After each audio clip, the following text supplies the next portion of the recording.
Bien, bonsoir tout le monde. Donc, on enregistre aujourd'hui la 18e séance de prépa au CRPE de 2025 et on continue avec le théorème de Thalès. On verra par la suite la réciproque. Mais pour l'instant, on s'intéresse à cet exercice extrait d'un sujet de 2015. Un problème. Alors, donc je commence par lire l'énoncé. Est-ce que tout le monde m'entend bien là? Oui. Ok. Oui, Très bien. Donc, je commence à lire. Donc, l'objet de ce problème est l'étude d'une pyramide en verre destinée à être remplie de sable pour constituer un objet de décoration. Cette pyramide est inscriptible dans un pavé droit, comme indiqué sur la figure ci-dessous. Donc, tout le monde sait ce que c'est qu'une pyramide. Oui. Alors, comment on oui. peut la définir si on vous demande de définir une pyramide? Comme ça nous permet de faire un petit peu le lien avec les solides et voilà, les différents solides qu'il faut connaître. C'est ça l'idée. Ben, c'est un solide déjà. C'est un solide, tout à fait. Donc un solide, alors pourquoi on dit un solide? Pour faire la différence entre une figure plane. Hein. Donc quand j'entends Les polygones. voilà, les Ouais. polygones, triangle, rectangle, carré, etc., un disque, sont des figures planes. Là, on est dans 3 dimensions, donc on parle de solide. Et parmi les solides, on a la pyramide. Alors qu'est-ce qu'elle a de particulier, cette pyramide? Comment on pourrait la définir? Elle a une base sous forme de carré. Est-ce que c'est obligatoirement une base carrée? Euh, oui, parce que sinon c'est un... Pas le Toblerone, je ne sais pas si... Alors regardez. si Là, c'est rectangulaire, c'est un autre nom. alors je peux pas avoir une pyramide à base triangulaire?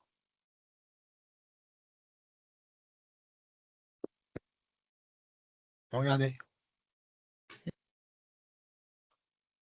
Je viens de tracer une pyramide à base triangulaire, là. Je vais essayer de faire quelque chose de joli. Non, vous n'êtes pas d'accord? Oui. Voilà. La base est ici, hein. C'est ça la base que je suis en train de dessiner. Donc c'est un triangle. Voilà. Donc c'est une pyramide. Là, c'est un polygone. Bon, je peux dire que c'est un rectangle. Je pourrais aussi avoir une pyramide. Ah, c'est... Voilà. Alors, quelle est la particularité? Alors, qu'est-ce qu'on remarque dans cette pyramide? Donc là, je vais peut-être cacher cette arête-là pour dire qu'elle est derrière. Voilà. Et je vais peut-être effacer. Voilà. Voilà. Je viens de tracer une pyramide à base rectangulaire. Les, les côtés qui sont sur la base se rejoignent en un sommet. Voilà. Donc, une pyramide, donc on est en train de définir une pyramide. Donc, une pyramide, elle a un sommet. D'accord? Donc, c'est ce qu'on appelle. Elle fait partie des solides à point. Elle a une pointe, donc c'est un sommet. Et puis, du coup, puisqu'elle a un sommet, en fait, elle va avoir des arêtes, un certain nombre d'arêtes, en fait. Hein. Et le nombre d'arêtes, en fait, c'est le nombre de côtés qui forment le polygone qui correspond à la base. Donc là, je vais vous tracer une autre pyramide qui a une base complètement différente. On peut tracer, on peut mettre ce qu'on veut. Hein. Voilà. Je vais la mettre en décalé pour que vous voyez, bon, peut-être à l'arrière. Vous voyez là? Donc c'est encore une pyramide. Et là, j'ai 1, 2, 3, 4, 5, c'est un pentagone. Vous voyez? D'accord? Donc c'est pas forcément un rectangle. Hein. On peut avoir tout ce qu'on veut. Voilà, je peux cacher celle-là, voilà, elle est à l'arrière. Enfin bref, vous avez compris. OK? Donc voilà ce que c'est Oui. qu'une pyramide. Donc on va avoir un sommet, une base et des arêtes en fait qui vont se rejoindre au sommet. Hein. Autant d'arêtes que de côtés formant la base. Ça va pour tout le monde là? Comme définition assez rapide? Oui. Oui. OK. Alors on a aussi, donc on a parlé de sommet. Donc ici le sommet de notre pyramide, c'est le point D. Hein. D'accord? Alors je vais essayer de Voilà. Le sommet, c'est le point D. Donc la base, donc c'est ce rectangle EFGH. Et on a besoin d'une hauteur pour pouvoir calculer les volumes. D'accord? Donc la hauteur de cette pyramide, c'est le côté HD. voilà, DH ou HD. OK? Et donc la hauteur, c'est toujours un côté c'est toujours, pardon, une perpendiculaire issue du sommet. D'accord? Ici, la pyramide, elle est un peu désaxée. Hein. C'est pas une pyramide régulière, sinon on aurait un carré.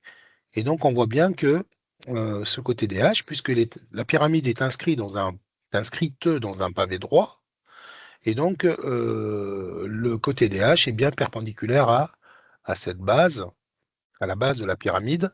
Donc DH, le segment DH, c'est bien une hauteur. OK? Oui. Donc cette pyramide est inscrite dans un pavé droit. Bon, tout le monde sait ce que c'est qu'un pavé droit. Là, c'est la base. Ah non, c'est le. Un pavé droit, c'est un solide qui va avoir des faces rectangulaires. Hein. Mm. C'est un parallélépipède droit, si vous voulez, hein, qu'on appelle un pavé droit. Maintenant, ce qu'il faut aussi connaître, c'est le volume. Quelle est la formule du volume du pavé droit? Pour commencer. Je la connais pas. Pardon? Je la connais pas. Le volume d'un pavé droit? Si, vous le connaissez, ça. Le volume d'un pavé droit, c'est toujours l'aire de la base multiplié par la hauteur. C'est une boîte. Hein.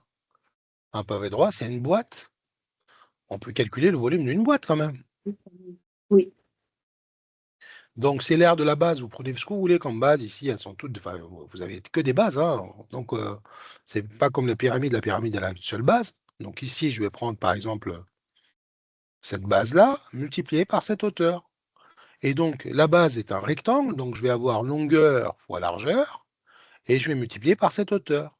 Donc, le volume d'un pavé droit, c'est toujours longueur fois largeur. Ça, c'est la base que vous avez choisie, multipliée par la hauteur. C'est un prisme droit. Hein, ce qu'on appelle des prismes droits, c'est des solides qui vont avoir deux bases polygonales. Ici, c'est des rectangles parallèles et identiques. Et toutes les autres faces latérales sont des rectangles. Donc, un pavé droit fait partie de la famille des prismes droits. Donc, le volume d'un pavé droit, c'est pas très compliqué. C'est longueur fois largeur. Donc, ici, on va le calculer comme ça, c'est fait. Hein. C'est 9 fois 9. Ah tiens, c'est un carré là. Donc ici, on a un carré. Donc on a une pyramide à base carrée. Donc 9 fois 9 fois 12. J'ai bien fait attention que tout soit bien en centimètres. Donnez-moi le résultat de ce volume. 972. 972 quoi? Cube. Je ne sais pas si c'est en centimètres, centimètres cubes. Centimètres cubes. Centimètres cubes. Voilà. D'accord? Voilà, j'en profite pour faire des révisions sur tout ça parce que c'est important. Hein. Alors, Est-ce que vous pouvez redonner la définition d'un pavé droit, s'il vous plaît? Je ne l'ai pas noté.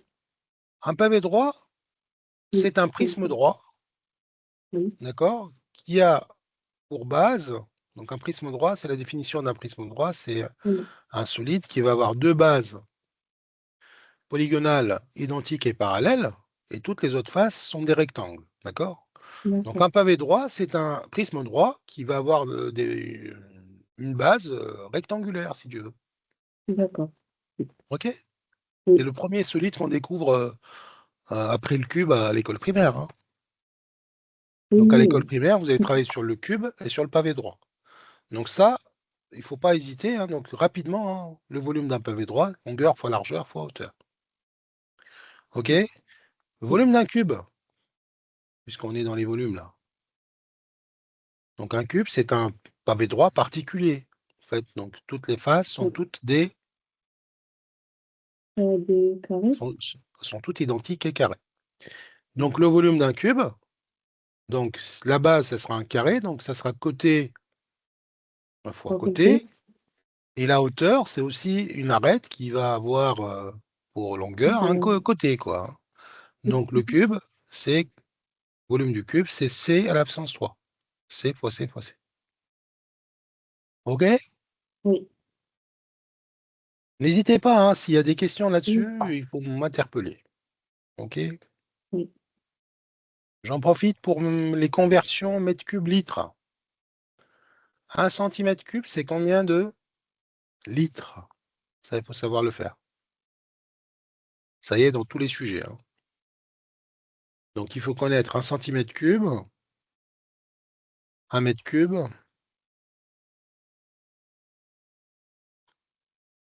Alors, est-ce qu'il y en a qui connaissent leur conversion, leur tableau de conversion? 1 centimètre cube, c'est 0,01 litre. Donc, c'est 0,01. 1. Non. 0,1. Il y a encore un 0. Oui. Et encore un 0. Alors, comment je me trompe pas? Bah, pour ne pas vous tromper, vous dites qu'un centimètre cube, c'est un millilitre. D'accord? Il faut avoir pour quelques repères là-dessus. Et un mètre cube?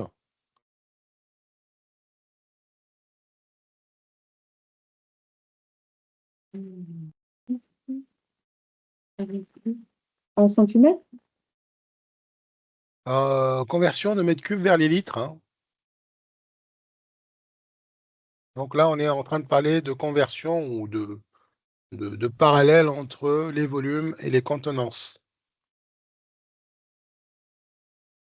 Ça va pas du tout là. Hein. Il va falloir que je fasse un tableau de conversion. 1000 litres. 1000 litres. Ok.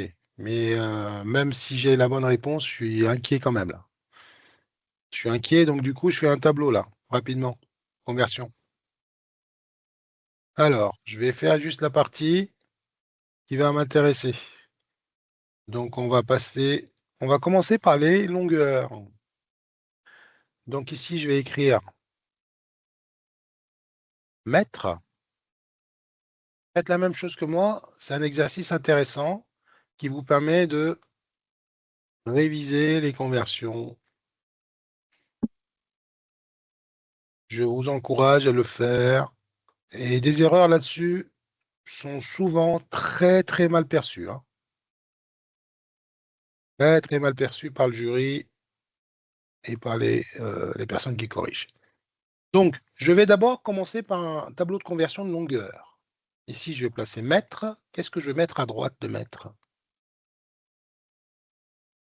Qu'est-ce que je vais mettre ici? Je sais que je vais mettre mètre, mais quoi à côté? Décimètre. Décimètre. Pourquoi cette hésitation? Pourquoi cette hésitation, pardon? Décimètre. Donc, décimètre, vers la droite, on va à chaque fois diviser par 10. par 10. Le dixième de mètre, il devient décimètre. On vérifie. Hein. Donc, 1 mètre me donne bien 10 décimètres. OK. On continue. Je continue en bleu. À côté de décimètre, il y a qui? Centimètre. Centimètre. Vous êtes sûr? Hein? Oui. Oui. OK. Centimètre. Donc là, on est dans le centième du mètre. Vous voyez? OK. Et donc après, on est dans le millième de mètre. Vous avez compris. Moi, je vais juste remplir celle à gauche, là. Donc, de ce côté-là, quoi? Décamètre. Fois 10. Hein? Donc, on est en décamètre. Il ne faut pas oublier l'or. Bon, OK. Alors maintenant, ce n'est pas des mètres qui m'intéressent, c'est des mètres carrés. On doit faire 3 colonnes dans une colonne. Pourquoi? Parce que c'est... Ah, des mètres carrés ou des mètres cubes? Là, Fais on est la en mètres colonne en carrés. deux, en fait. Ah, en 2 alors. Ok. Désolé. Est-ce que vous Ouais. savez pourquoi on coupe en 2? Parce que c'est carré. Oui, mais OK. Mais il y a une raison quand même. Il y a 1 mètre, regardez. On a dit 1 mètre égale à combien de décimètres? 10 10. décimètres. On est d'accord, hein? Bon, ça, c'est Oui. vraiment... Bon, mais moi, ce qui m'intéresse, c'est 1 mètre carré.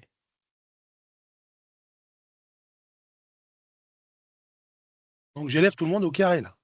OK? Eh ben, je fais la même chose ici. Qu'est-ce que je vais avoir? 10 au carré. Oui. Décimètre carré Ça fait 100. égale à 1 mètre carré. Et donc, maintenant, on a 100. Vous voyez? Donc, c'est-à-dire, il va falloir que je mette, puisque à chaque fois que je bouge d'une colonne, je divise par 10, en fait, je bouge d'une colonne. Sauf que là, j'ai envie de diviser par 100. Donc, je mets 2 colonnes. C'est bon pour tout le monde? Oui. C'est ça la raison. Alors maintenant, et si je veux savoir 1 mètre cube, combien de décimètres cubes? Il a 1000. Eh bien, vous voyez, 10 à la puissance 3 décimètres À cubes. 1000. Et donc 1000. là, on va avoir 3 zéros. Et donc, pour les volumes, on va tripler les colonnes. Pour les airs, on va doubler les colonnes. Vous voyez? Donc, ça vient de là, ça vient d'une histoire de puissance, hein. Alors maintenant, moi, ce qui m'intéresse, c'est les volumes. Donc, du coup, je vais ajouter, c'est pour ça que je les ai faites larges, Oui. ajouter à chaque fois. Donc, maintenant, c'est 3 colonnes. Euh, OK? Moi aussi, mon problème, c'est que le tableau, celui-là, je le connais par cœur. Mais mon problème, Oui, à chaque fois, c'est quand il faut placer la valeur. oui. C'est jamais si je dois mettre le premier chiffre dans la bonne colonne ou le dernier. Chaque fois, c'est là où je me trompe. Eh bien, on va regarder ensemble. On va regarder ensemble. Alors, du coup, je vais ajouter un 3 ici. Et ici, je vais ajouter un 3. Donc maintenant, on est en train de convertir des volumes. Donc ça tient. Oui, ça reste ça. Donc, bon, je vais l'effacer, c'est une source d'erreur quand même. OK. Donc, à chaque fois qu'on change de colonne, on divise par 10. Bon. Je vais ajouter les unités des contenances, que je vais mettre en vert. Donc, je vous ai dit 1 millilitre, c'est, vous vous rappelez, hein, j'ai dit 1 millilitre, c'est quoi? 1 centimètre cube. Et en mètre cube, on a dit que c'était 1000 litres. Les- 1 mètre cube, et bien là, en fait, donc tu m'as posé la question comment je dois faire. Donc ici, tu as les unités, là, tu as les dizaines, et là, tu as les centaines. D'accord? Donc 1 mètre cube, il doit être dans la colonne des unités. La formule magique, le chiffre des unités dans la bonne unité. Le chiffre des unités ici, c'est 1. Je le mets dans la bonne unité. OK? Oui. Bon, donc ça, c'est 1 mètre cube. Alors, on va regarder maintenant 1000, où ça tombe. Bah, ça tombe dans cette colonne-là. Donc, cette colonne-là, c'est la colonne des litres. Ok. D'accord? Cette colonne-là, c'est la colonne des litres. Et donc, on vient d'avoir une troisième relation de conversion. Il nous dit que quoi? 1 décimètre cube, c'est égal à 1 litre. Mais comment on sait que c'est les listes ici? Comment? Comment on sait que c'est les listes dans cette colonne? Parce qu'un décimètre cube, c'est 1 litre. C'est connu, hein? Et 1 mètre cube, c'est 1000 litres. Il faut le connaître, ça, hein? Oui. Ici, c'est quoi? Les centilitres? Les, Vous êtes sûr? de, Est-ce que les centilitres, ça va être à gauche ou à droite? ça va être à droite. Et voilà, donc du coup, comme ce qu'on a fait pour les centimètres. Donc ici, c'est quoi? Si on s'en fait, ici, si vous voulez, vous pouvez mettre décalitres, mais c'est une unité qu'on n'utilise pas. On va plutôt utiliser les hectolitres. C'est souvent utilisé dans tout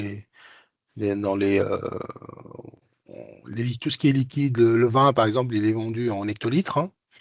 Litres. Et à côté, c'est quoi à côté de litres ici? Ça, Centilitres. c'est- Litres. à Et côté de litre, décilitres. Décilitres. décilitres. Et après, Ah, centilitres. décilitres. Après, c'est centième de litre. Après, c'est Millilitres. Millilitres. millième de litre. D'accord? Donc, Ah, vous avez casé votre décimètre cube. Et là, regardez ce qu'on retrouve. On retrouve la deuxième conversion que je vous ai donnée. C'est 1 millilitre égale à 1 centimètre cube. Donc, celle-là, il faudra la connaître. Celle-là aussi. Donc, 1 mètre cube, c'est 1000 litres. Et la dernière, donc 1 décimètre cube, c'est 1 litre. Celle-là. Donc, vous avez 3 unités à connaître. Si vous connaissez ces 3 conversions, vous y arrivez hein, en général. D'accord? Celle qui tombe souvent, c'est celle-là, mais on peut aussi avoir celle-là. En fait, les 3. Hein. OK? Allez, une petite J'ai compris conversion. l'erreur que je faisais. Et en fait, pour le litre, je le mettais dans la case des mètres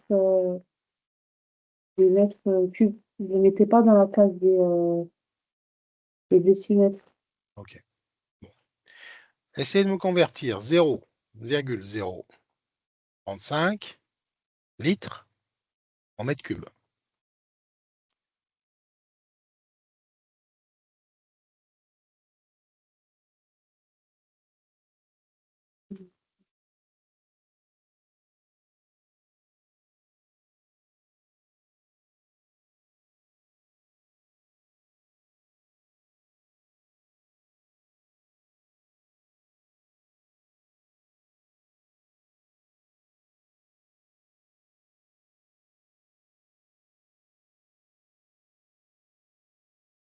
Ensuite, 0, je ne sais pas moi, 653 mètres cubes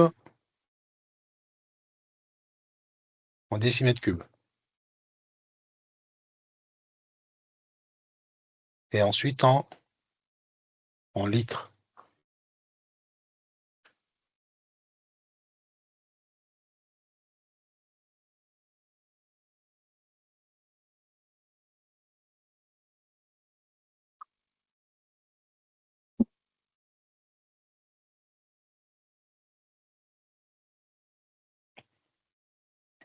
Donc, 0,035 litres. Comment je peux le placer? Comment je le place dans le tableau? On place Donc, le 0 dans la le colonne chiffre des unités, c'est lui que Le vous devez chiffre. regarder d'abord. Oui, D'accord? le chiffre des unités Le dans la chiffre des colonne litre, unités, il est dans la bonne unité. Donc, le 0 ici, il doit être dans la dans la colonne des colonne litres. Virgule, je mets le reste. 0,35. Maintenant, je dois convertir en mètres cubes. Donc, je dois aller jusqu'à la colonne des unités des mètres cubes. Il n'y a rien, donc je mets un 0 et ma virgule. Et je complète par des zéros. Ça marche? Oui. Donc, du coup, on va enlever cette virgule. On ne peut pas en avoir deux. Hein. Voilà. Et donc, maintenant, la conversion est 0,1234440. 35. Notre chiffre des unités, il est dans la bonne unité. On est bien dans la colonne des unités des mètres cubes. Ça marche. OK? Oui. Ça permet de réviser. Donc, maintenant, 0,653 mètres cubes. Donc, pareil, je vais placer mon chiffre des unités dans la bonne unité, donc en mètres cubes. Voilà, 0, et je place les autres sans regarder. Et maintenant, je dois aller à décimètres cubes. Donc, décimètres cubes, ce sont ces 3 colonnes. Ce qui m'intéresse, c'est la colonne des unités. Et ma virgule, elle doit être là. Donc, bien sûr, ici, il n'y a rien. Donc, je ne vais pas écrire là, je ne vais pas mettre la virgule. Donc, c'est combien le résultat? 653. Voilà, 653 décimètres cubes. Ce qui nous fait combien de litres? Oui. Combien? Combien de litres? 3. 653. Bah oui, 653, même très chose. bien. Voilà. 653, vous êtes déjà dans la colonne des litres. Hein. Un décimètre cube, n'oubliez pas, hein, c'est la même chose qu'un litre. OK? Donc ça, ne pas oublier. C'est dommage, ce serait dommage de perdre des points là-dessus. Mais ça, il faut vraiment le connaître vraiment par cœur, hein. Savoir le faire, le manier. OK? Bon, est-ce qu'il y a des questions? Est-ce qu'il y a des choses qui ne sont pas encore au point là-dessus ou ça va? Donc, vous devez savoir convertir des volumes hein, entre les unités, mais vous devez savoir passer des unités de volume à des unités de contenance. Les contenances, c'est-à-dire les litres, millilitres, centilitres, décilitres, etc. D'accord? Et donc, vous avez des points de repère. Hein. Un décimètre cube, c'est un litre. Donc, vous les placez tranquillement. Bon, là, je peux le mettre, hein, des calitres ici, mais il ne sert à rien. On l'utilise très peu. Hein. On va dire jamais. Hein. Et donc, vous avez vos colonnes. Vous passez facilement d'une unité à l'autre. OK? On Oui. revient à notre sujet. Oui. Alors, on était parti sur ça. Donc, on a revu ces conversions. Donc, je reviens à ce solide qu'on appelle la pyramide. Donc, notre pyramide, elle est logée hein, dans un pavé droit. OK? Bon. Bon, déjà, on voit bien que le volume de la pyramide est plus petit que le volume du pavé droit, de ce pavé droit qui a la même hauteur. Hein. Donc, on remarque ici que la pyramide et le pavé droit ont tous les deux, ces deux solides, ont la même hauteur. Vous êtes d'accord? Oui, et est-ce qu'on, comme ça, on peut dire que l'aire de la pyramide, c'est la Volume, moitié volume, de le volume, volume, volume de la volume. pyramide. Oui, le C'est la volume de moitié? la pyramide, Est-ce que tu vois que c'est la euh, moitié là? ils ont quand même, oui, moi, Ah ils ont bon? la même base. Donc, on dirait que la pyramide, elle coupe en son milieu La pyramide, en fait, elle est logée à l'intérieur. Et regardez, la pyramide, elle est ramassée vers ce côté-là. Tout le reste est vide. Hein. D'accord? Alors regardez, si je trace assez rapidement, je vais essayer de tracer un pavé droit comme ceci. Ça, c'est un pavé droit. Bon, ça va être difficile pour moi de tracer quelque chose de joli et je vais mettre un pavé droit comme ceci. Parce que la figure, elle est trompeuse là. Hein. Bon, ça, c'est mon pavé droit. OK. Et à l'intérieur, je vais installer une pyramide. Comme ça.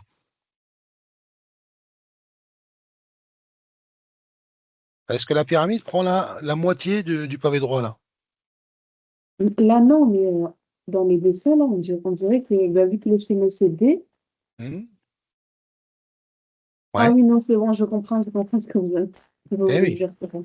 Alors, non seulement c'est faux, mais regardez cette pyramide-là, cette pyramide que tu vois là, je peux placer le sommet là, et on aura, je peux placer le sommet par exemple ici, on aura le même volume, d'accord? Ou de D'accord. l'autre côté.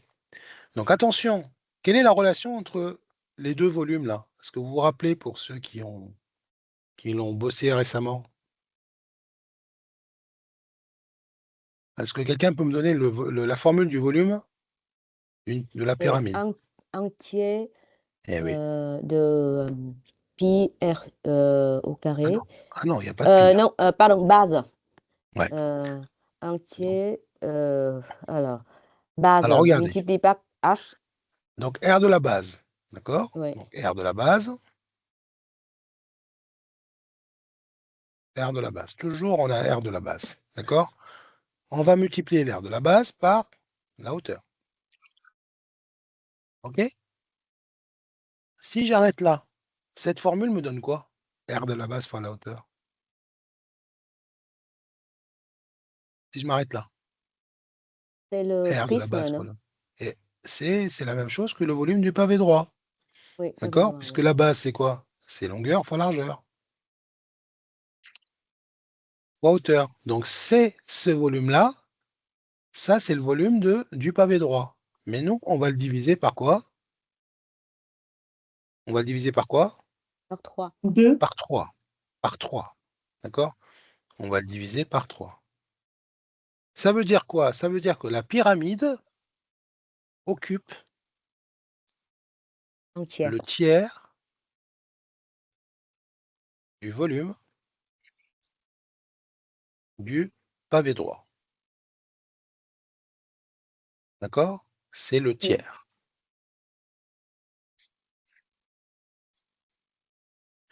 On aura la même chose avec quel solide?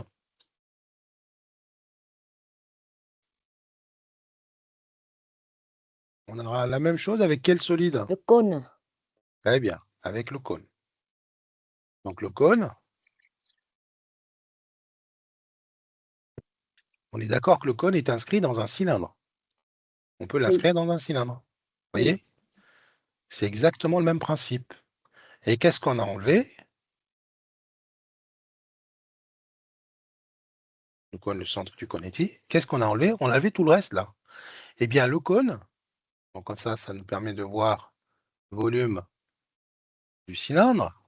Donc, le volume du cylindre, un tiers aussi. Le volume du La cylindre, base, R de la base R multiplié de la par H. base, très bien. Et R de la base, c'est un disque. Donc pi fois rayon au carré, fois la hauteur. D'accord? La base ici, c'est un disque. Ça, c'est l'air de la base qui est un disque. Alors maintenant, si je regarde la pyramide, enfin le cône, le volume du cône, c'est exactement la même histoire que la pyramide. Donc on va prendre pi fois rayon au carré, on va multiplier par h, qui est la hauteur de ces deux solides. Les deux solides ont la même hauteur. Hein. D'accord? Donc les deux ont la même hauteur. On a la même hauteur. Et on va diviser par 3. D'accord? Donc, on perd les 2 tiers de la matière. OK? C'est pour ça que quand vous achetez de la glace ou des pop-corn, on vous le vend dans un cône. Pourquoi? Comme ça, on vous donne 3 fois moins, 3 fois moins de matière, 3 fois moins de glace et 3 fois moins de pop-corn que dans un cylindre. Donc, si vous avez à choisir un jour une boisson, on vous dit, est-ce que vous voulez une flûte ou un verre classique? Bah, je vous conseille de prendre un verre classique. D'accord? Bah, si vous prenez un verre classique, vous avez 3 fois plus de De matière. produit, de matière. Voilà. OK? Donc, voilà l'histoire du cône. J'espère que vous n'allez pas l'oublier. D'accord? Le cône, c'est le volume du cylindre. On divise par 3. Donc, dans un cône, il y a 3 fois moins de matière. OK? Bon, on va revenir à notre pyramide. On n'a toujours pas commencé l'exercice. Hein. Mais bon, au moins, on a fixé pas mal de choses. Donc, le pavé droit, on nous donne la dimension. Donc ici, vous avez un carré. Donc, on a une base carrée de largeur, enfin 9 cm, etc. Bon, là, on aurait pu dire que c'est un carré, hein, de côté 9. Bon, voilà, c'est l'habitude ici. Hein. Et donc, on a une hauteur de 12. Voilà. Première question. Calculer les longueurs DE et DG. Allez, je vous laisse démarrer. Donc, on cherche DE et DG.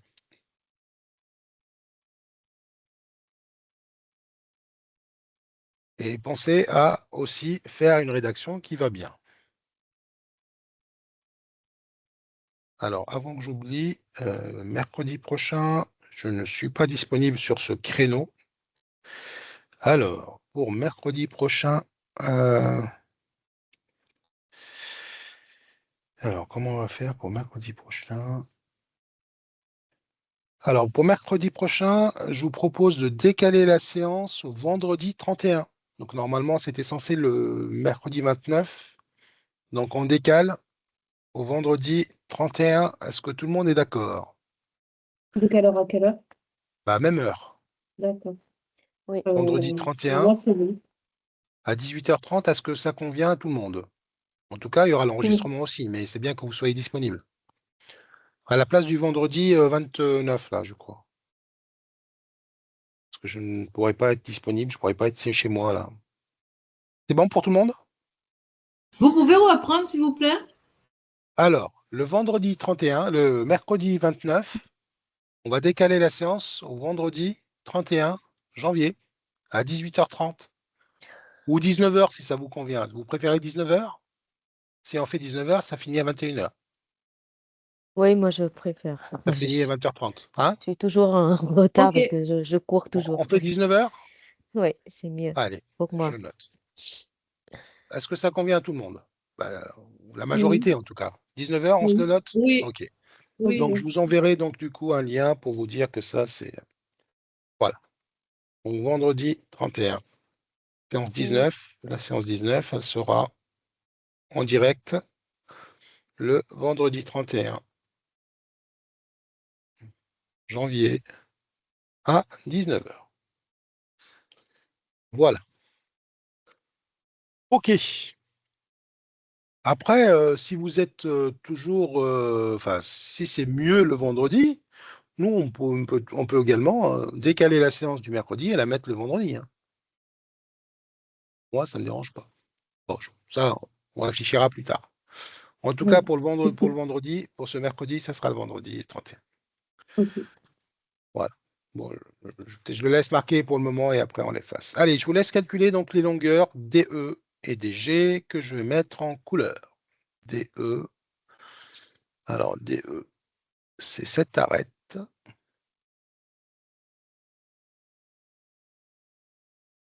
Et ensuite, on ira calculer DG.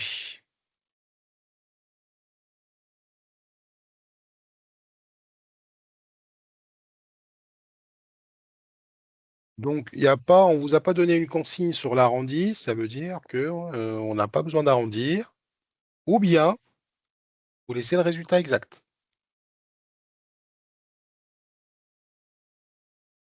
C'est-à-dire, éventuellement, si vous avez une racine carrée, ça reste sous la forme racine carrée.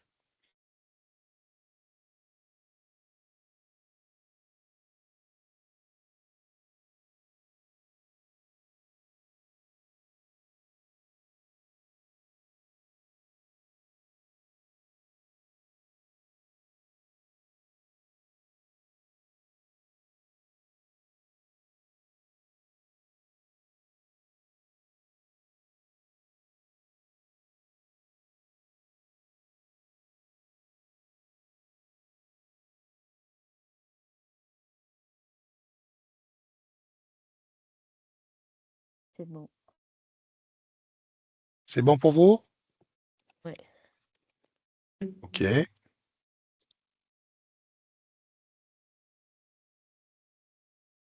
Bon, Non, c'est pas bon, attendez. je vous attends. Continue.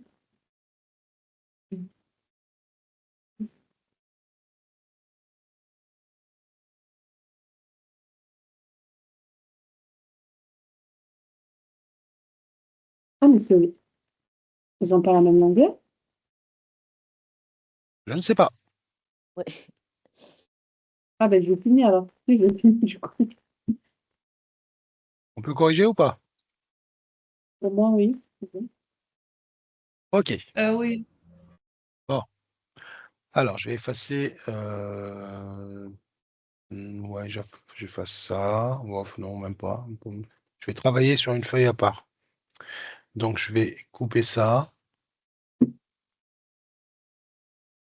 Et je vais me mettre ici. Alors, ce qui m'intéresse, comme vous savez, à chaque fois, c'est comment prendre l'exercice en main. Voilà. OK? Donc, ici, on est en train de chercher l'arête DE. Hein, c'est une arête de la pyramide. On verra pour DG par la suite. Donc, on va travailler forcément. Ici, vous allez travailler dans ce rectangle. On est d'accord? Oui. Eh bien, dans l'absolu, c'est toujours mieux. Alors, je ne sais pas si j'ai un rectangle déjà de tracé là. Ouais, j'en ai. Hop, ça me fait gagner du temps.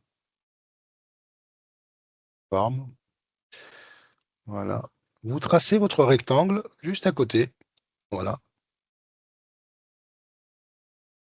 Sur On votre travaille sur cahier, une face. voilà. Hein? Je disais comme Voilà. ça, on travaille sur une face. Déjà, vous voyez mieux les choses. Oui. D'accord? Parce que si vous regardez le solide toutes les 2 minutes, vous allez vous fatiguer et ça va générer des erreurs. Donc, voilà, je vais travailler sur cette face-là, je cherche DE, eh bien, je vais reporter les longueurs et déjà, je suis plus tranquille là. Maintenant, qu'est-ce qu'il me faut comme longueur? J'ai 9 centimètres et DH, c'est la hauteur, 12. donc 12 centimètres. Voilà. Et c'est rectangle. Donc, je suis en train de travailler. Donc, on va utiliser quel théorème? D'abord, Pythagore. Donc là, bien sûr, je vais le dire à l'oral, hein, vous allez l'écrire, hein, forcément sur votre copie. Donc on commence par dire quoi? dans le triangle DHE rectangle en H, Rectangle. Pourquoi dans le rectangle? On commence normalement le, par dire Rectangle. le triangle. DHE est un triangle rectangle en H, point. D'accord?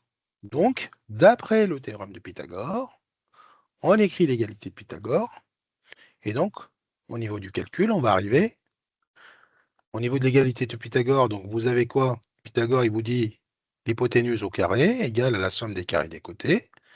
Donc, je vais arriver DE au carré égale à 12 au carré, donc plus 9 au carré, ce qui vous donne 225. Et après, 225. racine carrée de 225, ça nous donne 15 cm. Voilà. Donc, vous voyez, on n'a pas besoin d'arrondi. 15 centimètres. J'ai déjà DE. Et bien, du coup, DE égale DG, du coup. Alors, pourquoi DE égale DG? Parce qu'ils ont le même. Oh, je Là, vais ils utilisent la même hauteur qui fait 12. Et le Donc, je vais la côté. mettre en vert. Donc, du coup, on va aller chercher DG. DG, c'est là. Et vous allez travailler sur la face, donc cette face-là. Et donc, c'est encore un rectangle de largeur 9 centimètres, hauteur 12, enfin longueur 12. Hein. Et donc, en fait, ça revient à la même chose parce qu'on a une base carrée. Si on n'avait pas de base carrée, ça ne marche pas. D'accord? Alors, il faut le dire. Il faut dire que on remarque par ailleurs que DG est égal à DE, car quoi? Qu'est-ce qu'on peut dire? Qu'ils ont les mêmes longueurs et qu'ils ont une Je l'ai base écrit. carrée. Et J'ai qu'ils ont écrit. une Ça, base ça veut carrée. dire. Non, ça, c'est le calcul. Car DCGH est un rectangle identique. D'accord? Identique à qui? Et Et A, E, H. Voilà. À au rectangle. Et A, Donc E. au rectangle DAEH. D'accord? Bon, il y a plusieurs façons de le dire, mais il faut le dire. D'accord? Il faut justifier. OK? On peut également dire que DG est également la diagonale d'un rectangle qui est identique. Voilà, vous avez plusieurs façons de le faire. OK? Oui. Ça va? Bon, on revient. Donc ici, je vais revenir à la page d'avant. Voilà. Ici, me laisser tranquille. Oui. Pardon. Voilà. Hop. Donc maintenant, on connaît ça, c'est 15 cm. Voilà. Donc 15 cm. Là et là. OK. Quelle est la nature du triangle DGF? DGF.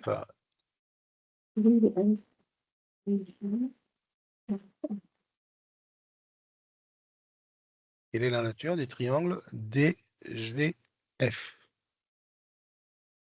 Alors là, celui-là, DGF. C'est celui-là.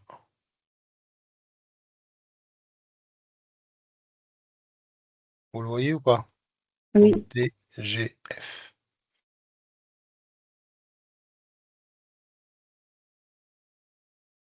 DGF.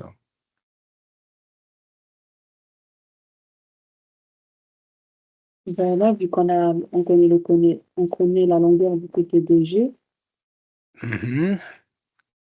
on peut savoir s'il est rectangle ou pas. Un On peut calcul savoir ici. s'il est rectangle ou pas, tout à fait. Et pour ça, on utilise Quelle est la la nature du triangle réciproque. DGF et la nature du triangle DEF? Donc vous avez deux triangles, DGF et DEF. Vous avez ce triangle-là et vous avez l'autre triangle aussi. Donc DEF et DGF. Ah, mais on ne connaît pas la longueur de DF. On ne connaît pas la longueur DF. de DF? Non. Ah ben non, du coup, ça tombe à l'eau. On ne connaît pas la longueur DF.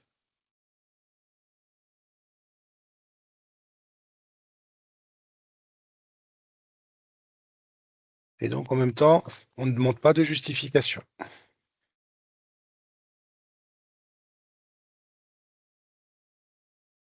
C'est un triangle quelconque. Alors, vous Ça voulez dire peut- qu'il est... Non, mais à un moment donné, vous avez dit qu'il est rectangle? Comment on peut savoir Ben, s'il est rectangle? au début, je voulais vérifier s'il était rectangle, mais on ne connaît pas la longueur du côté DF. Ouais. Donc, je vais laisser tomber.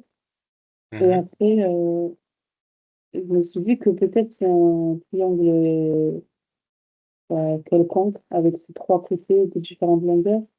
Ok. Est-ce qu'on peut trouver DF? Oui, je pense. Parce qu'on Oui. a déjà le triangle DHF qui est rectangle en H. En fait, c'est Alors, Alors, un truc. dites-moi. Donc, DHF. DHF. Donc, DHF, c'est celui-là. Oui, Voilà. Donc, DHF, c'est ce triangle-là. Donc, on connaît DH. On peut trouver oui. Par Pythagore aussi. par Pythagore HF. Oui. et après, on trouvera DF. Donc, ça, pour trouver DF. Donc, on est dans un triangle rectangle puisque vous avez la hauteur DH est perpendiculaire à ce côté-là. OK. Oui, Maintenant, mais si on regarde, donc ça, c'est le côté DF. Ça, c'est le côté DF. Et donc, si on regarde le côté comment on trouve HF? DG, pardon, Comment on trouve HF? Là, de HF, c'est la nouveau diagonale. Pythagore. Voilà. Vous D'accord. avez, Parce que rectangle en E, voilà. c'est ça. Ok. Ok. OK? Oui. Bon, ça, c'est fait. Donc, ça, on voit comment on trouve DF. Maintenant, si je regarde DG, est-ce qu'on peut trouver DG? Bah, déjà, DG, mais on le connaît déjà. On l'a trouvé tout à l'heure. déjà, on l'a trouvé, ouais. Alors, c'est pas DG qui m'intéresse. Alors, on était DG, DF. Ouais, donc c'est bon, on connaît DG, on connaît DF, OK. Donc, qu'est-ce qu'on peut dire de la nature du triangle? Donc, de ces triangles-là, hein, je parle du Vérifier triangle en fait le, la réciproque d'accord? de Pythagore, voilà, on a déjà deux côtés, en fait, DG égale à 15 Oui, et GF c'est 9 oui. et après on peut calculer DF. Pour vérifier s'il est rectangle, on calcule Oui, DF et on voilà. regarde. Non, on peut, hein. Ouais. Mais en même temps, on ne demande pas de justification. Moi, j'aurais dit, ouais, bon. OK. Donc, si on commence à chercher celle-là puis l'autre, ça va être super long, hein. Donc, l'idée je voulais utiliser Thalès après derrière, hein. L'exercice, il commence après, hein, en fait, hein. Mais vous voyez, quand on est dans l'espace, c'est pour ça que je vous ai dit tout à l'heure, donc de bien sortir la face sur laquelle vous travaillez. Quand on est dans l'espace, on est vite fatigué. D'accord? D'une part, parce que le cerveau, il est trempé, hein. Parce que, en fait, cette figure-là, c'est une illusion, en fait, pour le cerveau. Lui, il pense que c'est un solide, mais nous, on sait que c'est pas un solide dans l'espace et on est en 2D. Ça nous fatigue énormément. Et en plus, si en plus je m'amuse à mettre les traits en trait plein au lieu de pointillés, ça trempe encore plus le cerveau et c'est plus on la met. Donc à chaque fois que vous travaillez sur une figure, retracez rapidement, votre le rectangle ou le triangle dans lequel vous travaillez. Enfin, voilà, à main levée, quoi. Ce qui va vous aider, c'est ça. Tracer sur la copie sans justification un patron de cette pyramide à l'échelle 1/3. Bon, comment on va faire pour On tracer divise un par patron de 3. cette pyramide? Comment? On divise par 3 toutes Bon, les à l'échelle longueurs. 1/3, oui, on a compris qu'on va tout diviser par 3. Enfin, toutes les longueurs sont divisées par 3. Ça, c'est bon. D'accord? Donc 9, ça devient 3. 12, ça devient 4, etc. Donc là, c'est diviser les longueurs par 3. OK. Donc on divise les longueurs. 3. OK.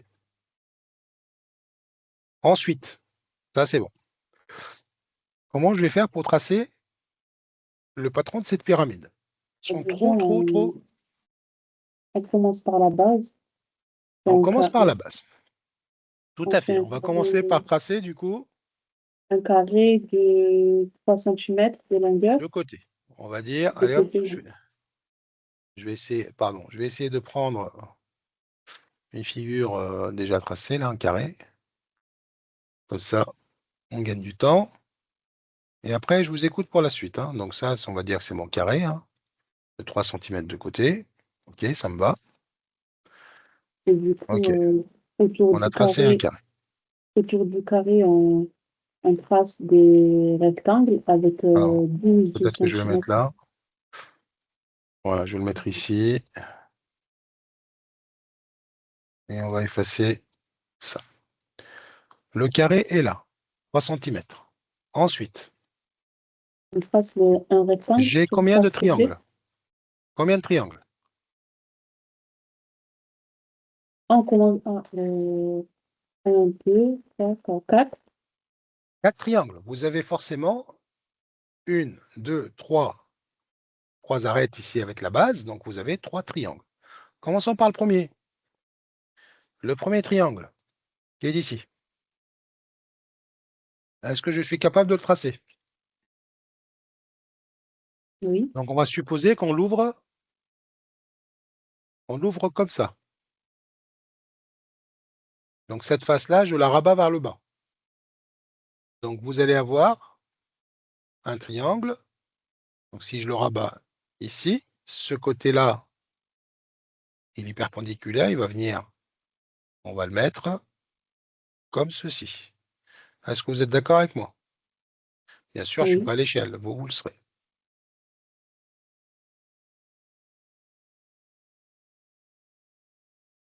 Alors, j'attends les longueurs, en fait. Donc, ça, c'est le point H. On tracera qu'un premier triangle. Après, le reste, je laisse finir, hein. Le côté H, D, Donc, il ça, me c'est le dit point H. Ça, c'est le point E. Et donc là, je dois placer le point, D. voilà, le point D, hein, enfin, un des points, parce que, ouais, on va l'appeler D1 ou D. Donc, c'est quoi la longueur HD? 4, 4 4 cm. cm. OK. Et E, 5. Donc, en fait, réellement, ce côté-là, non, ça, c'était 3. Ouais, on est pas mal, hein. Donc, ça, c'est 3. 3, 3, 3. Ici, vous avez 4 cm. Et ensuite, vous reliez ce sommet à ce sommet. Bon, OK. Et puis après, le reste, hein. Donc, vous continuez au reste, le reste de cette pyramide. OK? Donc, à finir. Alors, ça serait bien d'essayer de le faire. N'oubliez pas, hein, donc à l'école primaire, vous avez plein de constructions avec vos élèves. Et donc, il faut aimer cette partie-là. Et ça vous permet aussi de voir, de sentir les solides et de voir comment c'est fait. Bon, ça, cette partie-là, c'était juste la présentation du solide, d'expliquer ce que c'est qu'une pyramide, le rôle du sommet, la hauteur qui intervient dans les calculs, et une base. La base d'une pyramide, elle peut être n'importe quoi, hein, n'importe quel polygone, pas forcément un carré. Ok, ça peut être un polygone quelconque, on vous donne juste l'air, et on vous dit, bah voilà, vous avez déjà l'aire du polygone, de la base, donc vous multipliez par la hauteur, vous divisez par 3, et vous avez le volume de votre solide. On va passer à la suite de l'exercice, qui est ici.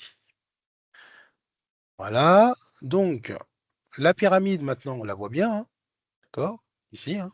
Donc voilà, les quatre faces, les quatre triangles, on les voit bien. La pyramide est remplie avec du sable de deux couleurs, la partie inférieure avec du sable rouge et la partie supérieure avec du sable blanc, bref, etc. Sur la figure ci-contre, le point J indique la hauteur à laquelle s'arrête le sable rouge. Donc le rouge, il s'arrête ici.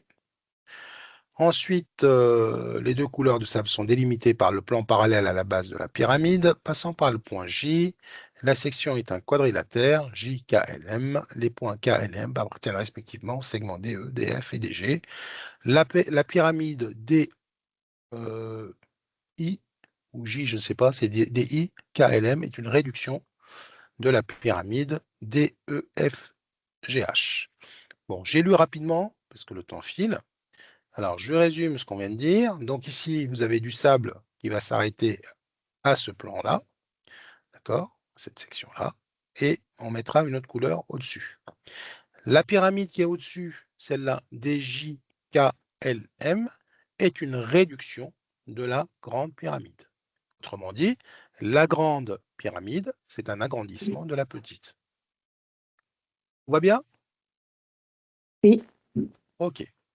Alors maintenant, je vais juste récupérer. Donc, on vous dit dans cette partie, on donne JH égale 2 cm. Donc, pardon, hop, ça c'est 2 cm. Vous vous rappelez de DH, c'était combien? Non. La hauteur? C'était pas 12? DH, c'était 12. 12. H, 12, hein. Et HE, Oui. 4 cm en moins. 15. HE, ça, égale à ça, égale à ça, égale à ça, égale à 4 cm, non? Ou 9? Non, c'était 9. C'était 9. 9 cm, ouais, c'est ça.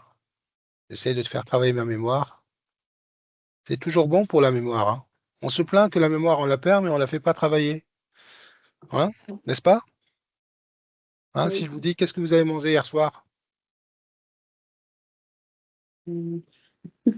Ah, c'est dur, hein?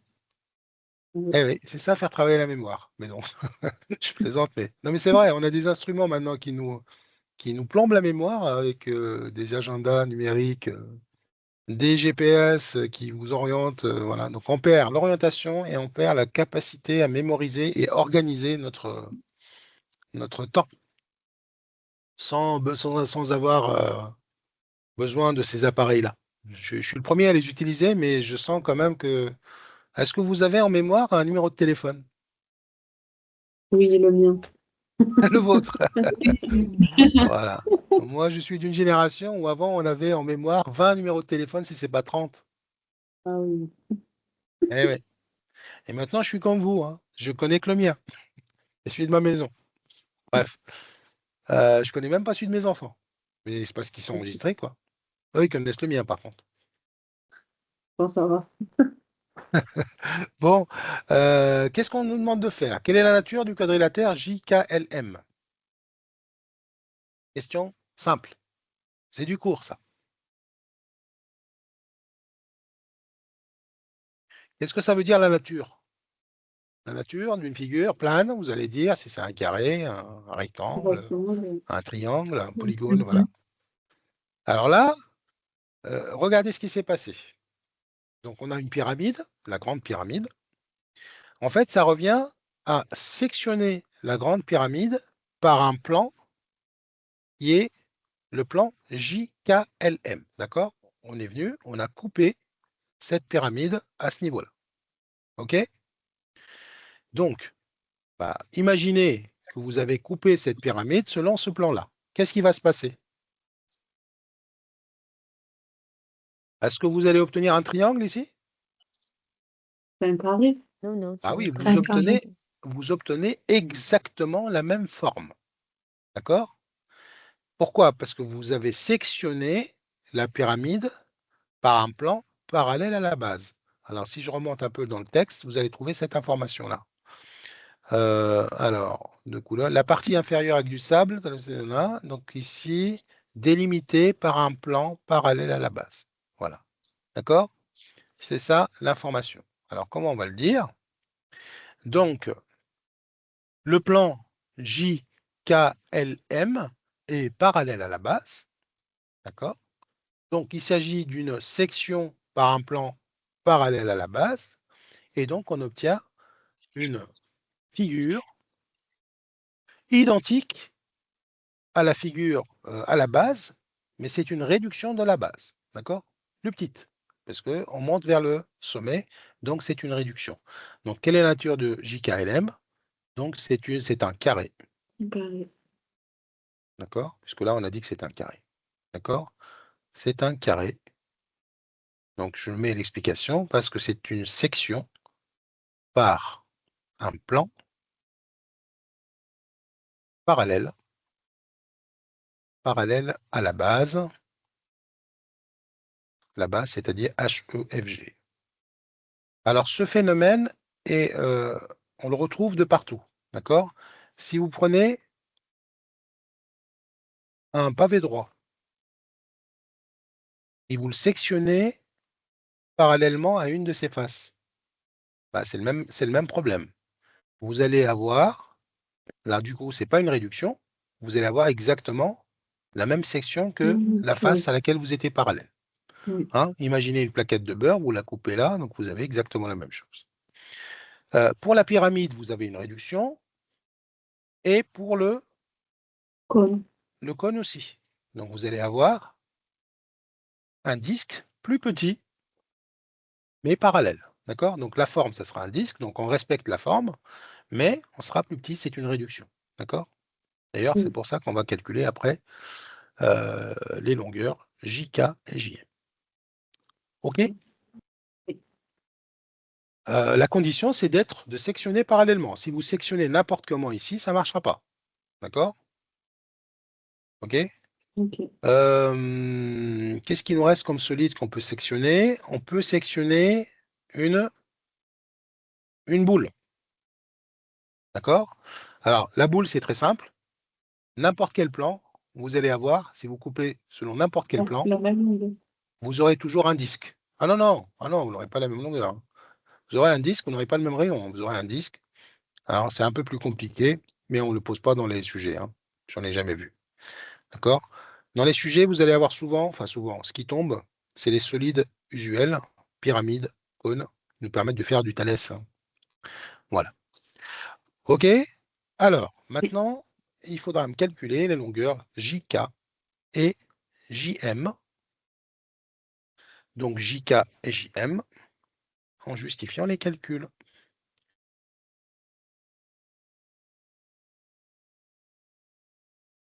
Utilise le théorème de Thalès. On va utiliser le théorème de Thalès, tout à fait. Alors, j'ai dit qu'on va obtenir un carré. Oui, il faut qu'on vérifie parce que la pyramide n'est pas régulière ici. Donc, il faut voir. La pyramide n'est pas régulière. Ouais, elle n'est pas régulière. On va voir. Donc, il faut utiliser Thalès, évidemment. Bon, pareil que tout à l'heure, on va donc travailler dans un triangle. Dans un triangle Voilà. à part. Alors, du coup, je vais le tracer juste à côté. On va commencer par chercher JK, par exemple. Et donc, du coup, ici, on avait un angle droit. Hein. Oui. C'est ça? C'est ça. Donc ici, j'avais un angle droit. Donc, c'est-à-dire ici, j'aurai un angle droit, puisque je suis parallèle. Hein. OK. Voilà. Très bien. Donc, D, J, K et H, E. Voilà. Et puis, je vais mettre les angles droits. On connaît ici, on est à 2 cm. Ici, vous êtes à 9 cm. On n'est pas à l'échelle, hein. Oui, DH Largement. 12, ça fait. Bah oui. Et là, donc du coup, DJ, c'est combien DJ? C'est 10. Les 10, on est d'accord. Ok. Voilà. Donc, on va essayer de trouver JK.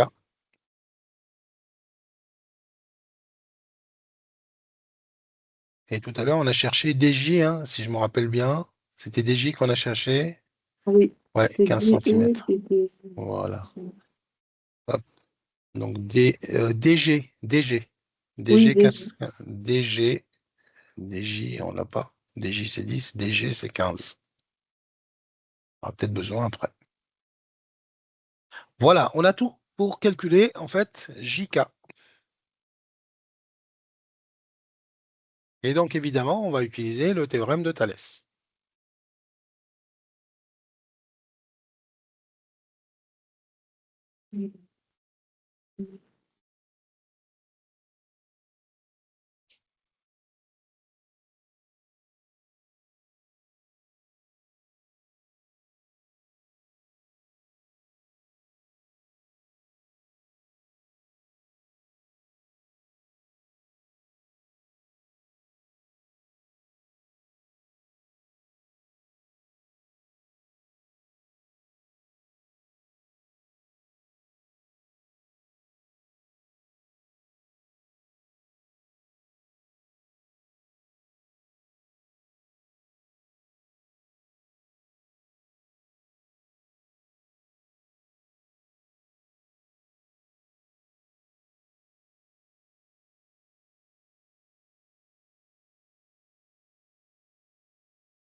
Corrigez pas, c'est bon.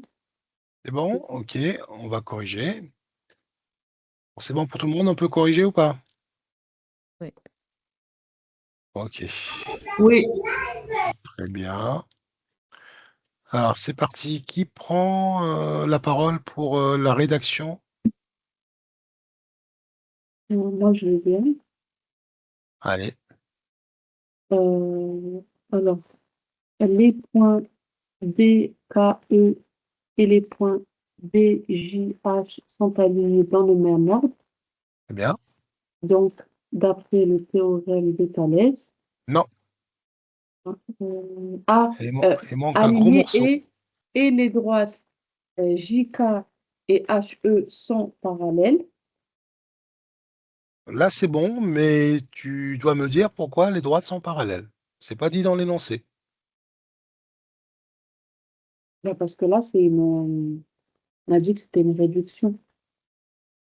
Ah non, Donc, ça, c'est une déduction. Oui, oui. Mais ça ne justifie ben, pas que. Qu'est-ce si qu'on c'est doit dire? parallèle en bas, c'est parallèle en haut. Non. Il faut Je veux dire justifier que les droites sont. JK et HE, enfin JK est perpendiculaire au DH et HE, c'est pareil, est perpendiculaire au DH. Ouais, c'est ça. Donc, elles sont Donc JK parallèles. et H ils sont parallèles. Eh oui. Est-ce que tu vois la différence? Donc, JK La JK. Ah, est perpendiculaire. JK est lorsque, perpendiculaire. lorsque deux droites sont perpendiculaires à une même droite, Voilà. Sont euh, parallèles. elles sont donc parallèles. Ok. Oui, Voilà. c'est une propriété. HE est parallèle à des H. Donc, on a deux perpendiculaires à une même troisième. Et donc là, du coup, je peux les déclarer parallèles. D'accord? Oui. Alors, il y a une deuxième façon de le dire aussi, qui est un peu plus compliquée, je trouve. On sait que le plan JKLM, il suffit de 3 lettres pour un plan. On peut dire le plan JKL et le plan HEF sont parallèles. D'accord? Donc ça, c'est une autre rédaction. Donc JKL, ça c'est un plan, est parallèle au plan HEF. On est d'accord? Ça, c'est Oui. l'énoncé, hein? Et donc, toute droite de ce plan, elle sera parallèle à toute droite de ce plan. D'accord? Donc, je dis JK est parallèle à HE. D'accord? Vous êtes dans l'espace, hein? Donc, vous avez 2 étagères. Donc, si vous mettez des livres dans les étagères, les livres sont parallèles, hein? Oui. C'est ce que je suis en train de dire. D'accord? Bon, c'est une rédaction un peu difficile. OK? Et c'est même limite première. D'accord? Donc, bon, on a le droit de la dire, hein. Mais sinon, simple, hein. Donc, vous dites ça, c'est perpendiculaire à ça, puisque ça. Pourquoi? Bon, ça, c'est la hauteur. Et donc, on est venu couper parallèlement. Donc, JK est aussi perpendiculaire à ça, et terminé. Mais il faut le dire. OK? Allez, continue du coup ta rédaction. Et du coup, d'après le théorème de Thalès, et là, on met l'égalité. On a dj sur dh DJ sur égale, DH. OK. oui, DJ sur DH. égale dk sur de OK. égale jk sur he. Très bien. Là, on Donc, met les valeurs. voilà. On est parti. Donc, on est dans une configuration de triangle emboîté. Donc, tu es bien parti. Tu es bien parti du sommet commun. Très bien. Et donc, maintenant, on va remplacer. Vas-y. Du coup, ça fait 10 sur Alors, 12. là. Donc, celle-là, c'est sûr qu'on va l'utiliser, cette fraction. Oui. Ensuite, DK, égale dk sur 15. DK sur 15. DE sur 15, on a trouvé 15 aussi. Oui, OK. JK, on sur cherche. 9. Jk Voilà. sur 9. Très bien. Donc, on va Donc, on va prendre. faire. Oui, Donc, celle-là est la dernière. voilà. Et donc, JK, on va faire notre Jk produit en croix. égale 90 divisé par 12. Voilà. 9 fois Et 10. ça fait 7,5 Voilà. Diagonale pleine sur le reste. Ça fait 7,5 centimètres. centimètres. Oui, Pile. Hein? oui. OK. Ouais, c'est ça, hein. Donc, 7,5 centimètres, c'est fait. OK. Donc, ici, forcément, donc du coup, puisque c'est un. Donc là, vous avez 7,5 centimètres, là et là. Je vous laisse trouver JM. Ah, c'est ça, hein. Donc on cherche après le côté JM. Oui. Donc on va travailler dans le triangle DHG. G. Voilà. Je vais le retracer. Je vais tracer un DHG en dessous. Voilà. Donc on fait la même chose. Comme ça ne nous fatigue pas trop. Voilà. Et donc DHG, c'est pareil. Il y a un angle droit de l'autre côté, hein, Oui. puisque c'est une pyramide droite, hein, ici, hein. Et donc, du coup, même chose, hein, encore quelque chose comme ça. Donc ici, c'est toujours D. Ensuite, j'ai toujours H. Par contre, là, je vais avoir J, M et G. OK. Donc DH, ça ne bouge pas, c'est toujours 12. HJ, ça ne bouge pas, c'est toujours 2. JM, je ne connais pas. HG, bah, c'est toujours la même chose, c'est 9. Et DG, qu'est-ce qu'on a trouvé pour DG? 15. 15. Voilà. On est dans la même cas de figure. Ah, mais il mesure pareil. Et mesure pareil. Donc, 6 mesures pareilles, qu'est-ce qu'on peut dire de ces triangles-là? Donc ici, c'était 15 et l'autre, c'était 15 aussi. Donc, on a un triangle isocèle. C'est cela, parce qu'on a les mêmes longueurs. Hein. Oui. OK, donc du coup, on obtient un carré de côté 7,5. 7,5. Voilà. Donc, 7,5, on obtient un carré de 7,5. OK. Bon. On revient à l'exercice. J'ai sauté plein de pages. On était dans la page d'après. Non, on était après. Ah oui, parce que j'ai inséré. Non. Il est où l'exercice? Ah, il est là. OK, donc on a trouvé les longueurs JK et JM. Déterminer le volume B de sable blanc et de sable rouge dans la pyramide. Pas mal. Donc, on vous demande de trouver le volume de la pyramide que je vais appeler P1, c'est la petite, et le volume de la... non. Volume de la pyramide, donc ça c'est la petite pyramide, et le volume P2, c'est la pyramide tronquée. On dit qu'elle est tronquée. Hein, donc c'est-à-dire ce qui reste de la pyramide. Je vous laisse chercher volume de P1, volume de P2, et surtout me dire comment doit-on procéder. C'est pas très compliqué, mais il faut juste être organisé. Pas besoin de retrouver le volume de la grande pyramide. Pas besoin de retrouver Le volume de la grande pyramide. Et après, on déduira le volume de la petite. exactement, tout à fait. On a besoin du volume de la grande pyramide.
Alors, on commence par la grande pyramide.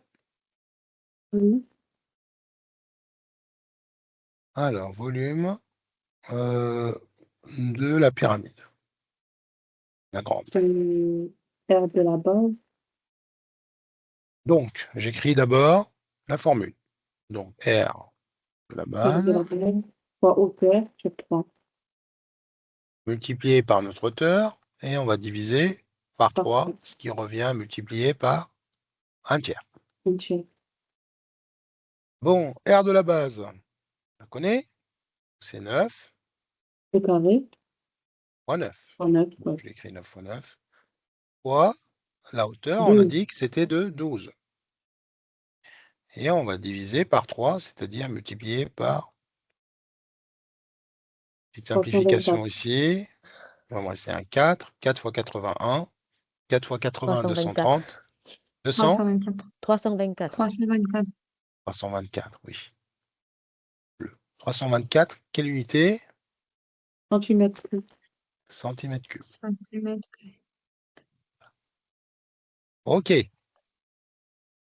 Maintenant, on va calculer VP1, la petite pyramide. Bon, R de la base, 7,5 fois 7,5 au carré fois 10. fois la hauteur, c'est 10. Et on va diviser par 3. Bon, petite simplification, ça et ça va en rester 2,5. 2,5 fois 10, ça fait 25. 25 fois 7,5, ça fait combien ça? 100 et quelques. 187,5. 187,5 cm3. OK. Maintenant, il nous reste P2. Bah, P2, qu'est-ce qu'il nous reste à faire? Bah, Soustraction.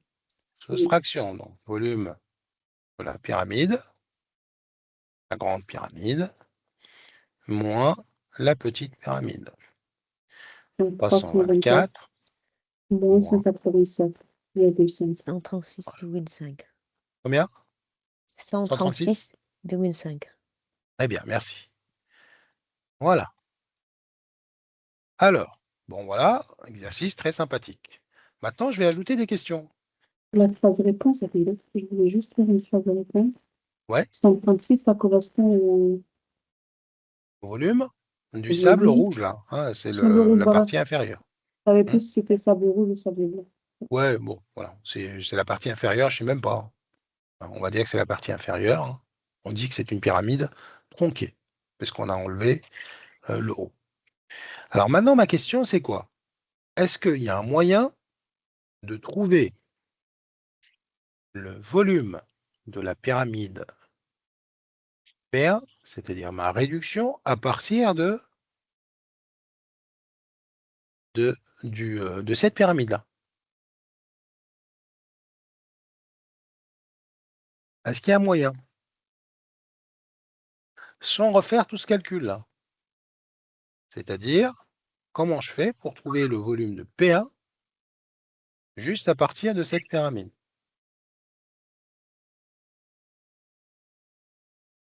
Bonne question, hein? Donc, je cherche le volume P1 de ma réduction. Donc, ça, c'est la pyramide réduction. À partir du volume de la pyramide, la grande pyramide. Qu'est-ce que je dois faire comme calcul? C'était en lien avec ce qu'on a fait la semaine dernière. Alors. Non? Bon. Si on Rajoute fait une autre l'échelle, question. non? L'échelle K, je ne sais pas. Eh oui. Mm. On va utiliser le facteur de réduction. Le facteur de réduction qu'on a appelé la semaine dernière K. Eh bien, ce facteur de réduction est de combien? On va d'abord calculer ce facteur de réduction. Alors, regardez. On est passé d'une hauteur de 12. 12.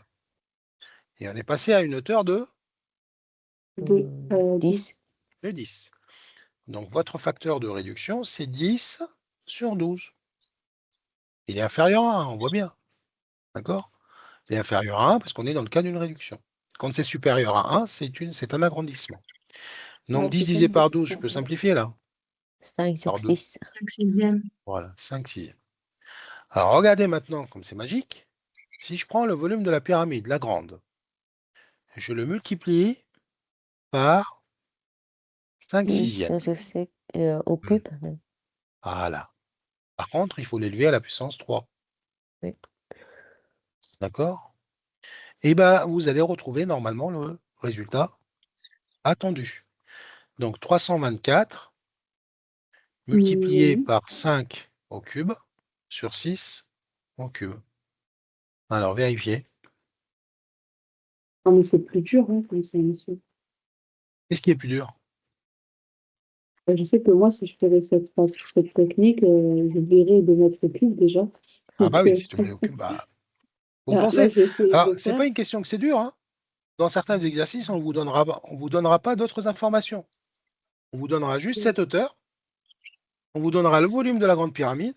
Et on vous dit, trouver le volume de la petite pyramide. Tu n'auras pas le choix. Ok. D'accord? Il faut connaître les deux, hein. Alors, est-ce qu'on retrouve le même résultat? Mhm. C'est-à-dire 136,5. On met les parenthèses, monsieur, sur la calculatrice. Alors, ou vous mettez les parenthèses, ou vous mettez 5 au cube divisé par 6 au cube. C'est comme vous voulez. Oui, on trouve le même résultat. Ah oui, on trouve le même résultat. Vous voyez? Oui. 136,5 cm3. OK? J'ai Alors maintenant, trouvé- je rajoute une autre question. On trouve pas 136, on trouve Non, non, on trouve 187,5. 187,5. Oui, On trouve le volume de... Oui, pardon, c'est celui-là, hein, oui, bien sûr. On cherche le volume de la pyramide, hein, c'est ce que j'ai mis en rouge. 187,5 cm3, merci. c'est ça. Alors, une dernière question, avant de clôturer cette séance. Vous vous rappelez, on a cherché l'air, on a cherché le côté de ce carré-là, hein. On a trouvé que c'était un carré de 7,5. OK. Ça marche? Et ici, on avait un carré de côté 9. Donc l'air de la base de la pyramide, là, la grande pyramide, est de 81 cm². D'accord? Est-ce qu'il y a une possibilité de trouver l'air de la petite pyramide? Donc on sait que, ça c'est des questions qui tombent, hein. Donc on sait que l'air de la base de la grande pyramide est égal à 81, puisque c'est 9 fois 9, cm². Est-ce que vous pouvez me trouver l'air de la base de la petite pyramide?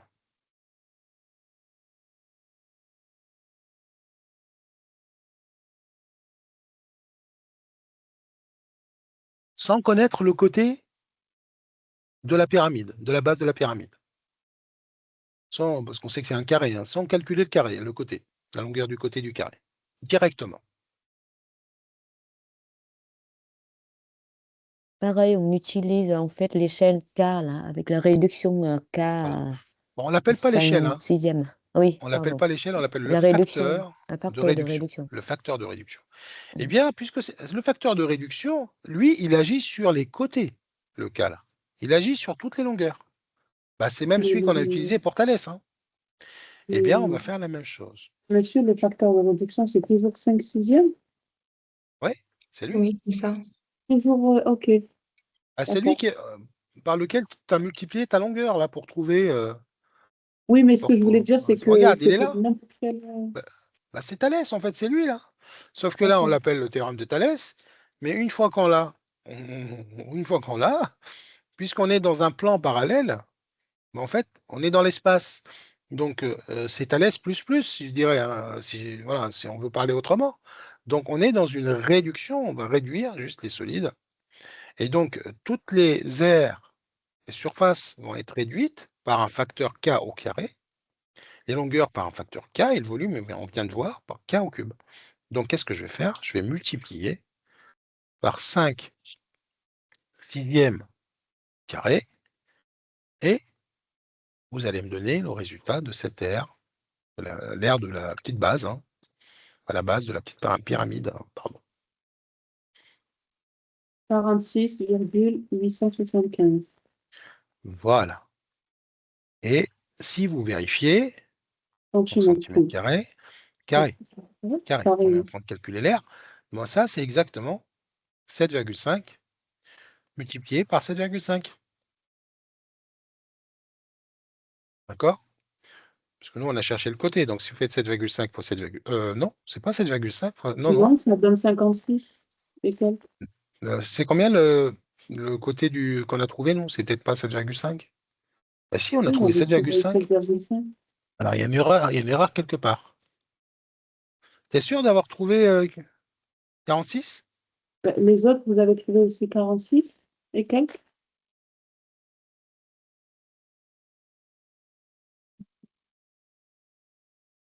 En Je fait, le l'ai bien calcul, fait à là, la calculatrice, je pense.